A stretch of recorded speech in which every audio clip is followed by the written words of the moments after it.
Hi, it's Jon Mitchell, Mayor of New Bedford, and this is another installment of the Mayor's Weekly Update. So first off, I wanted to thank everybody who helped make the New Bedford Half Marathon last weekend a really big success. We had a whole lot of folks out there, even though it was a little cold, and they ran a great race.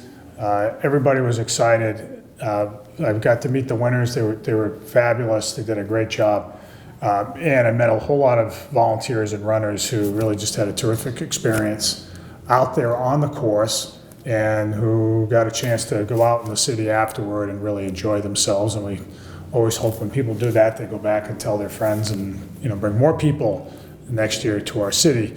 In particular, I do want to thank Dan McCarthy and the Friendly Sons of St. Patrick for all their work year-round and getting the race up and running. It's just it's become a real terrific tradition in the city. In addition, we have lots of people out on the course who volunteer, and I just want to thank all of them for getting out there.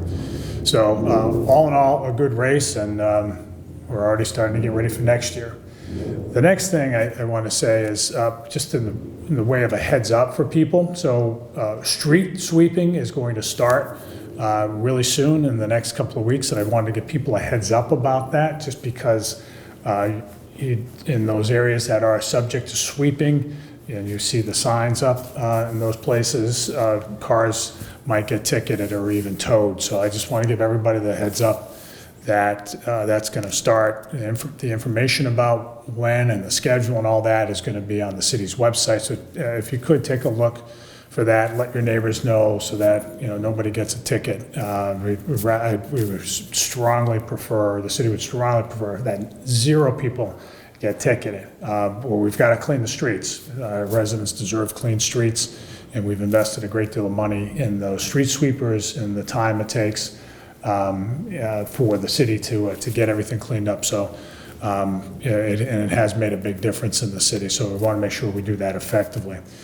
The last thing I want to say is that the police department is reminding everybody that that you can help deal with the problems associated with those who ride dirt bikes on city streets. I mean, it's been a problem here, as it has been in a number of other cities, especially in the Northeast, where you have young people who are out on the bikes, driving not just on the street, but also on the playgrounds and into people's yards and all kinds of other places where they shouldn't be.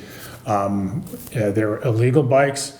The city has been dealing with it, but it's also hard for the police to chase those folks down, because they'll go into areas where a police car can't reach, and because they're on bikes, they go too fast for police officers to catch by foot almost all the time. So you can help. The best thing for you to do is, if you're aware of somebody who's riding one of those bikes, let the police know.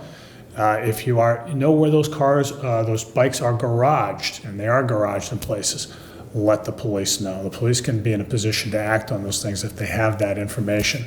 There's a tip line the city has, that the police have for all crimes, and you can use that for these purposes. It's 50899 and then the word crime, CRIME. So the more you can push that information out, the better, especially the garages. If you know where those might be, we really would like to know that. So please help, and we can have some quieter and more safe streets this summer. That's all I have for today. I hope you and your family have a good weekend, and we'll see you next week.